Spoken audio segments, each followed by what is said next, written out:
அறிதல், அதாவது கற்றல். நம்ம ஒரு விஷயத்தை தெரிஞ்சுக்கணும் அப்படின்னா அதுக்கு எந்த ரெஸ்ட்ரிக்ஷனும் கிடையாது. அதாவது வயசு எப்போவுமே ஒரு பெரிய தடை கிடையாது. மாறாக நம்ம ஒரு விஷயத்தை தெரிஞ்சுக்கணும், கற்கணும் அப்படின்னா நாம் வெட்கப்படக்கூடாது.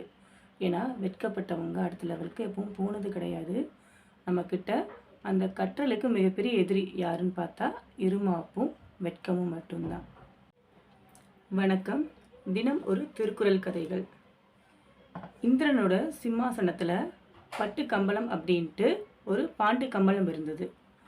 இந்த பட்டு கம்பளத்தின் வழியாக தான் இந்திரன் பூலோகத்தில் யார் என்ன பண்ணிட்டு இருக்காங்க, யார் என்னென்ன தர்மம் பண்ணிட்டு இருக்காங்க அப்படின்ட்டு வாட்ச் பண்ணிகிட்டே இருப்பார்.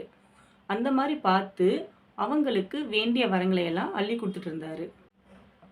அன்றைய காலகட்டத்தில் பாண்டிய நாட்டில் மழையே பெய்யாததுனால ரொம்பவுமே வறட்சி ஏற்பட்டது. வளம் குன்றி வறியவர்கள் இருந்தாங்க, அதாவது ஏழை எளியவர்கள் பசி பட்டினியால் வாடிட்டு இருந்தாங்க. அப்போது ஆபுத்திரன் அப்படின்ட்டு ஒரு புண்ணிய சிலர் இருந்தார். அவர் என்ன பண்ணார் அப்படின்னா தன்கிட்ட இருந்த அச்சய பாத்திரத்தின் மூலமாக அந்த வறியவர்களுக்கு, பசியால் வாடினவர்களுக்கு உணவு வழங்கிட்டு இருந்தார். இந்த செய்தி இந்திரலோகத்தில் இருக்கிற இந்திரனுக்கு எட்டியது. உடனே அவர் ஆபுத்திரன்ட்ட வராரு. ஆபுத்ரா, உன்னோட கொடை ரொம்ப பெரியது, உன்னோட தொண்டு ரொம்ப பெரியது, நீ என் கூட பொன்னுலகத்துக்கு வந்துரு, உனக்கு தேவையான எல்லா வரத்தையும் நான் உனக்கு தரேன் அப்படின்ட்டு ஆபுத்திரன்ட்ட இந்திரன் கூப்பிட்றாரு. உடனே இந்த ஆபுத்திரன் என்ன சொல்கிறாரு அப்படின்னா, இந்திரலோகத்து தலைவனே, நான் பண்ணுற இந்த தொண்டு எனக்கு ரொம்பவுமே இன்பம் தருது.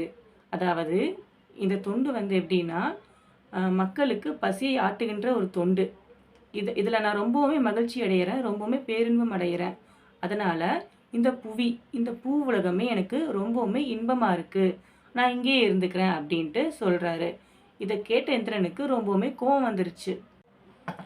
நீ இந்த மாதிரி தர்ம காரியங்களை பண்ணுறதுனால தானே என் கூட வர மறுக்கிற, நீ இனிமே இந்த நல்ல காரியத்தை பண்ண விடாமல் நான் செய்கிறேன் அப்படின்ட்டு மனசில் நினச்சிட்டு உலகெங்கும் பெருமழையை பொழிய செய்கிறாரு. இதனால் எல்லா இடமும் நல்லா வளத்தோடு செழிப்பாக இருக்குது, எங்கே பார்த்தாலும் பச்சை பசேலென்று இருக்குது.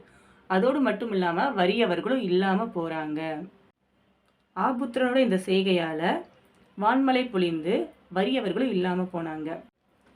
இதைத்தான் நம் தெய்வப்புலவர் திருவள்ளுவர் வானின்று உலகம் வழங்கி வருதலால் தான் அமிழ்தம் என்று உணர பாற்று அப்படின்ட்டு குறள் 11 சொல்லியிருக்காரு.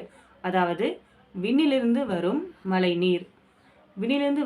நீர் மனிதருக்கு அமிழ்தம் போன்றது. நன்றி.